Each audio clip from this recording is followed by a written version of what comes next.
I thought it was only fair to do a video on the outcome of this morning and the vet's visit.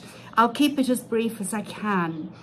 And I have to say at the outset that given the differing views on the prognosis for the horse that was brought in yesterday with the badly broken leg and at starvation level, I ask you all to understand what I'm going to say, because some people will not agree with the decision that has been taken. This is what the vet has said. We have an amazing vet. He has examined the horse fully and completely. And he took the view that this horse has a very strong will to live and is not in severe pain at the moment. He thinks that we can splint the bottom part of the leg and treat him with antibiotics, anti-inflammatories, and see how he goes. Now, please, those of you in the West that take the view that he should be euthanized, I have some real sympathy with that, because that was my view. But I'm very pleased we have a vet that looks at the whole picture. He took the view that the horse has been to hell and back and has suffered greatly. He is now clearly settled to be in a comfortable stable. He took the examination very well.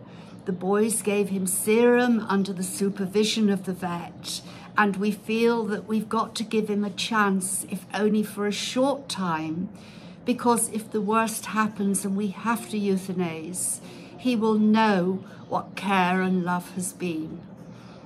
On that basis, we've called him Merkel. That's what the boys wanted to call him.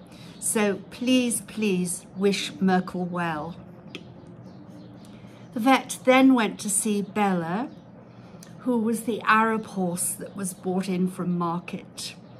Clearly, on close examination, she has been slashed on all parts of her body with a knife. She has been ill-treated by somebody, although she has been a fine horse.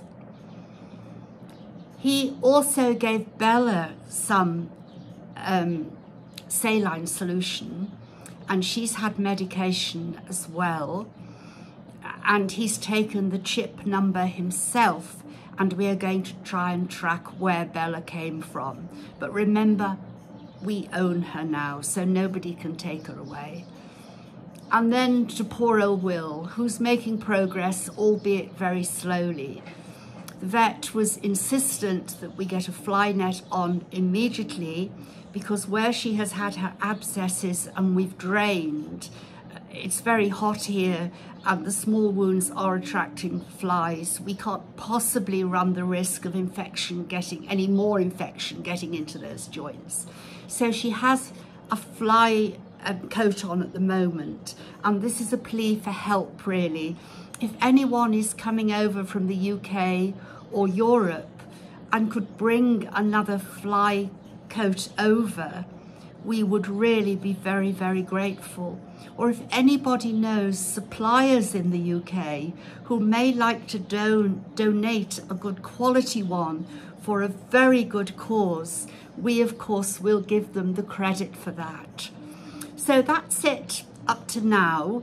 It's been an emotional morning, and I have to say I feel quite drained, so I don't want to say any more at the moment, but I will be back very soon, because I seem to have this responsibility placed on me now that we have to do something about the plight of these equines. We have to get through to the king, and I will. I vowed to the boys last night, what time I have left on this earth, I will fight to my dying breath. And I'm sure that there are other people in Morocco who don't like to hear what I say. I'm sure there are people who think that I tell the story of these horses because somehow I'm doing that to collect donations. Nothing could be further from the truth. I do it because I owe it to my regular donors to know where their money goes. I also passionately believe that the world has to face reality.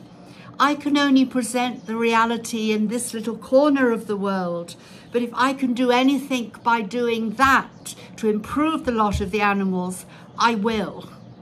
I'm not into just presenting a picture of a fluffy animal and saying, look at this, the one we've saved, because that's not presenting the true picture. It truly isn't. And so often can be done by corporate groups based in England or Europe who are working professionally to pick out suitable photographs and feel that they know what should be said.